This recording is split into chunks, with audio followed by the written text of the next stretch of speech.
Priesthood is both a gift and a mystery. It is a gift because it comes from God Himself.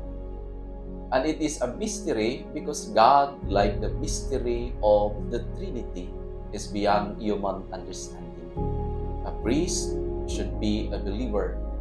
Thus, he should be in constant conversation with God. Dibati karon no, mixed emotions na ang kalipay, na ang kahadlok ug ang kabalaka. But indeed, through moments of joy and challenges, the path to priesthood is a testament to unwavering faith.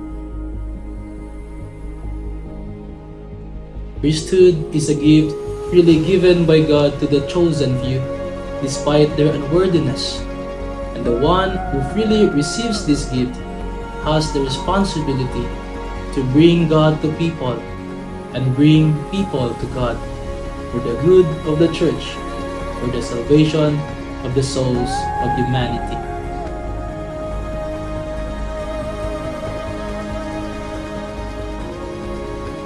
I have watched the movie Inside Out 2, and I feel those emotions all at once while waiting and preparing for my ordination. Generally, I am enjoying my moment. It is like a roller coaster ride. I welcome predictable and unpredictable circumstances with a joyful hope. And whatever may happen, let God be God, because all my trust is in Him. Chosen to serve, Destined to share in the divine life. This is the power of priesthood.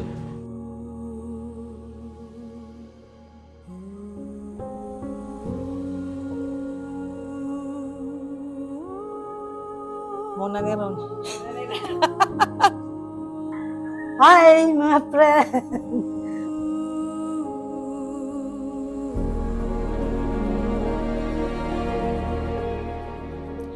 Si Soren, kung ako siyang i-describe, kung ano siya nga bata, mapaihobsanon.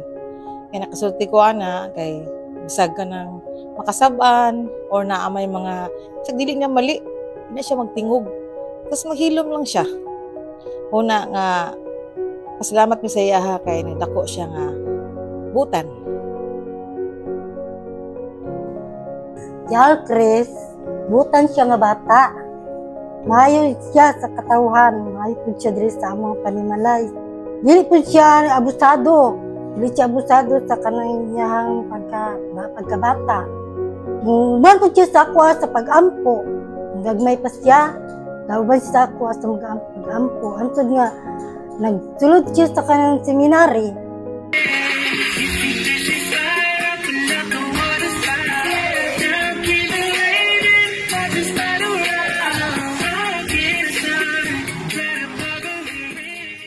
Kaniadto pa man kanayang batasan kanang maluluyon tas higugmaon giver man na siya antud gihapon karon wala man nausab.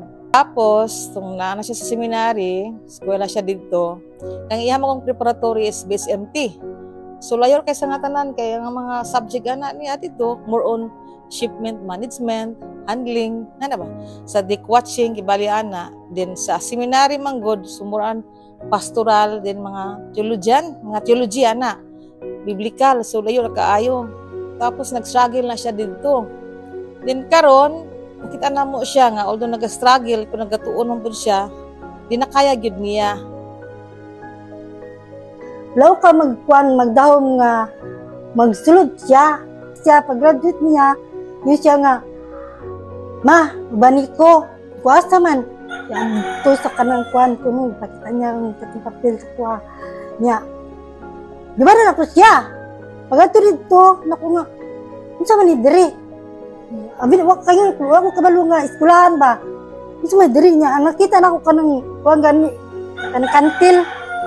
Ayaw diri, oy, eskula ka diri. Naku nga, ayaw diri, oy, kay basig ma-salvage ka diri, walay makakita sa imo. Niya, mura na siya, bismay lang siya sa kuha. Pagkakuan na, sulod na gudya siya. At hantod nga, natumisa ka ng pre-college niya, natumisa ka ng college. karon dong surin paghanap naman jud ka na parit naman gid ka, mahinaot ako nga magpadayonon ka sa imong pag-ampo nga masidifin ta gyud nimo. Kay karon murag sugod na sa imong journey na gyud na kabaluta nga mas the more ang tentasyon nga na din ha. Ug ako mag-ampo ko sa imong papermente nga unta igiya ka sa Ginoo, sa Holy Spirit nga maglakaw ka sa dalan nga tarong og maningkamot nga puy-an nimo imong pagkapari kay imo nang kipili ang bokasyon. Mahal. Galing ka nang matindot na magyug ka nga pare. Imo yung tanang imong pagsalig sa Ginoo. Kung natabangan ka nga makalahutay gud ang imong pag atiman sa katilingban. Kay mora na ang gikuan sa Ginoo nga magkahiusa unta ang iyang katawhan. Nga kitang tanan kaisusa po din na sa atong pagsalig ug pagtuo nga ang gugma sa Dios ug ang iyang presensya mutuhop unta din sa Ginoo.